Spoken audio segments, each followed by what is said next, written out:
Welcome back to episode 2. We got everything to finish this project. This was kind of the surprise. And it's an RS600 hood, but it's not just an RS600 hood. This was hand built in the race shop for a Gen 5. The mod hill climb guys use this and it's incredible. It has these really trick guards to make up the gap between Gen 4 and Gen 5. It has a carbon fiber air box. It is wild. Where the headlights used to be is now air intake.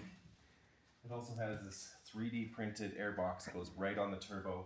I had to get a MA steering post to make this work. There were no instructions, so I spent a couple hours figuring out fitment. This is a Gen 4 bottom pan. I need to finish install. I just mocked it up. It has a Gen 4 console on it. And mocked up, it actually fits pretty good. It's not like snow tight like the Gen 5 hood, but this is a mod. We're just gonna go crazy with it. But let's weigh this thing. And also this is a big screen snowmobile. I do like the big screen, but it will not fit in a Gen 4 RS600 snowcross hood, obviously. So I got a 1 button gauge. So I'm gonna weigh these things back to back.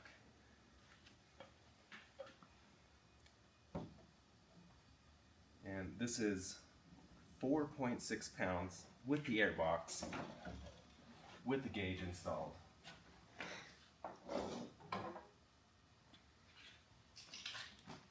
Here it is. Big gauge installed. I guess not exactly fair, but it does have that soft glove box extension on it. This one is 16.6 pounds. That's with the air box, with the big screen, wiring harness, headlights. To be fair, we weighed these right before we filmed because the scale is a little temperamental, but that's a crazy savings. 12 pounds off the top of the snowmobile, and it's going to look really trick. So I have to rip the pipe out, swap that steering post, and then we can put it together. Let's get going. So I forgot to mention, what are the downsides to running this mod hood on a mountain sled? Well, it's paper thin. That's how we lost 12 pounds. So durability is completely out of the window. So I'm gonna have to be super careful in the trees. And there's frog skin all over this place. Right where the headlights used to be, the leading edge. Like a hill climber never has to really duck through trees. And these frog skins are not available at the Ski-Doo dealership. I'm gonna have to beg for these frog skins, just like I beg for the hood if I damage it. So definitely that's the drawback. But anyway, soldier forth. Got the front end all ripped apart. I'm gonna change the steering post really quick and we can go back together. Here we are. So in order to clear that 3D printed airbox that goes directly onto the turbo, we couldn't really figure it out. I'm like, well, this was smashing it in, and I'm like, oh, this would fix it. So that's what I did. It's pretty easy, especially with the bottom pan out. I made it really easy. Like 5 minutes later, I have the steering post out. So put it back together, get that airbox on. I'm really excited to get that hood on. Okay, while I'm doing the steering post, my dad is putting the clutching in that will go with the tune. Comes with a secondary spring and a helix that is made for Bikeman. Really trick. By Bikeman. Look at that. Stock secondary rollers. Never broke a set, which is funny. So what's important when you put this back together? Like, talk about the washers and these coming loose. Yeah, so previously these bolts would come loose. They did have yellow Scotch lock on them, but no washers. This is Nordlock washer. Haven't seen one come apart yet.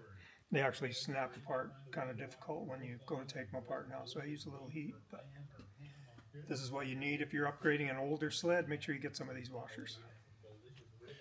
You don't want these coming loose. It will trash the clutch. So anyway, back together. And if you don't have the tools to take this apart, don't take it apart. Lose your teeth. Bikeman also sent me the charge tube kit. Now I've never seen the factory charge tube fail on stock boost applications. I have seen one split, but It was on a race shop tuned mod, so it had full race gas, all the boost, and had a boost leak, and it came to this charge tube. So I'm gonna use it because I'm turning it up a little bit, and it's pretty trick. So squeeze that in there real quick. Now what? Clutching. The Bikeman kit in here. It's adjustable. I love it. So I have run a tune before, but I just clutched it myself, and it obviously wasn't as good as stock. So this time, I asked Jared, I said, I want to run what you run, because when it starts snowing, I don't have any interest in tuning anymore. I just want to ride it, so that's why I'm doing exactly what he tells me, and he said it's really good, so that's what we're gonna do. Steering post is installed. Blake and I got the nose cone on, so pipe's gonna go back in, the shock's back on. We're doing primary clutching right now, and we gotta throw the tune in it, and this thing is ready to go. Just to add snow. Alright, well the pipe is back in. We have the bottom pan secured now, bumpers bolted in. I'm gonna put this really trick airbox directly on the turbo, and that's what's drawing air in through the hood. It has a second hose that goes to the NA portion of the airbox. I wasn't going to show this initially because you can buy it. It's for the race team, but I'm like, how are you going to duplicate this? Like, this isn't Formula One, so unobtainium, very trick. This is how we're saving 12 pounds just off the top with this whole kit. Brooke's here shining on her mod. I got the hood installed. Just like, I don't know if you can see in here. You can see the carbon fiber airbox. And all the air intake. This one goes to the NA section of the airbox. And that aluminum one goes right to the turbo.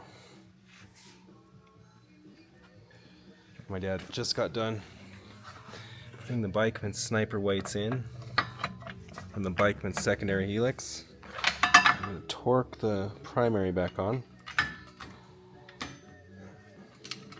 89 foot-pounds. There she goes. Anyway, almost done. Got the seat tank back on. Gen 4 console. Gen 4 bottom pan.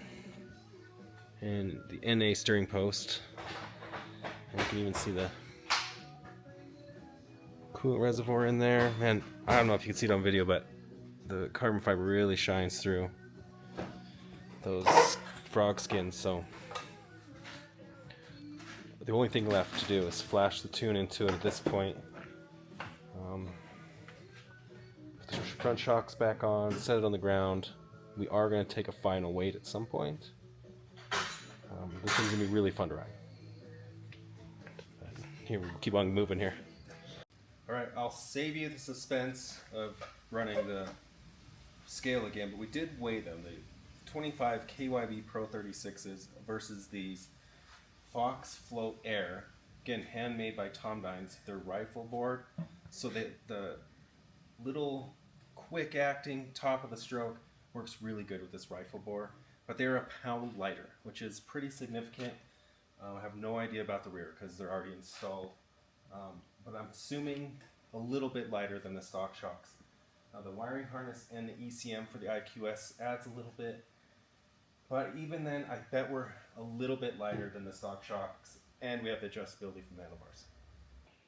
This hood even came with a legit BRP hood decal. Obviously it's legit. I'm going to put that on. Very cool. How sick is that? Now I do need some yellow Ski-Doo stickers.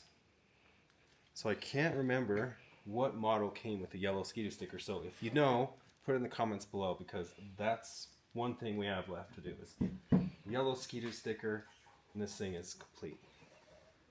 Yeah, it's good. Okay, 3, 2, 1, go. So here it is, 99% complete. You have that RS600 hood that the race shop made specifically for a Gen 5 turbo. So there's a carbon fiber airbox. Had to use a Gen 4 bottom pan to make it fit. We found a yellow one. I think yellow Ski-Doos are the shit, so love using yellow. Has a Gen 4 console on again to make this RS600 hood fit. Has these handmade aluminum pieces to take up that space in between this RS600 hood and the Gen 5 panels. And the fitment's great because it came right from the race shop. It's not like production quality fit you'd see on your mountain sled, but it is race ready. So we're gonna see how it works in the mountains. That's exactly where this thing is going. And it has Fox Air IQS all the way around, fully adjustable, all 4 shocks from the handlebars. Hair lighter than stock, valved for my weight, which is really exciting. This titanium Bikeman silencer. Super trick, super light. We started it once. A little noisy on the concrete, but I think in the snow it's going to sound really good. This is an RS600 tank, and as you can see, it's clear. They only built like 8 or 9 of these just for the hill climb race team. I got my hands on one, really trick. This is just an expert seat riveted to this mod seat base. Very cool. Kept the link tabs on. Of course I'm going to need it. I lost a ton of fuel capacity, but we lost in capacity, gain in fun. This thing is going to be, when I do re-entries, the sled's going to come right out of the snow. It's going to be really fun. The TKI throttle block. I'm not sponsored by TKI, but I think it's a really cool piece, so I'm glad I made it on here. And again, the clutching is installed. That's a secondary cam, spring, sniper primary, arms, weight, and the spring. So complete setup that Jared recommended for the tune we're going to put in this. So that's the last thing we have to do. I have the torque link. The next time you see this sled will be on the snow. So thank you for watching. Stoked to show you how this thing rides.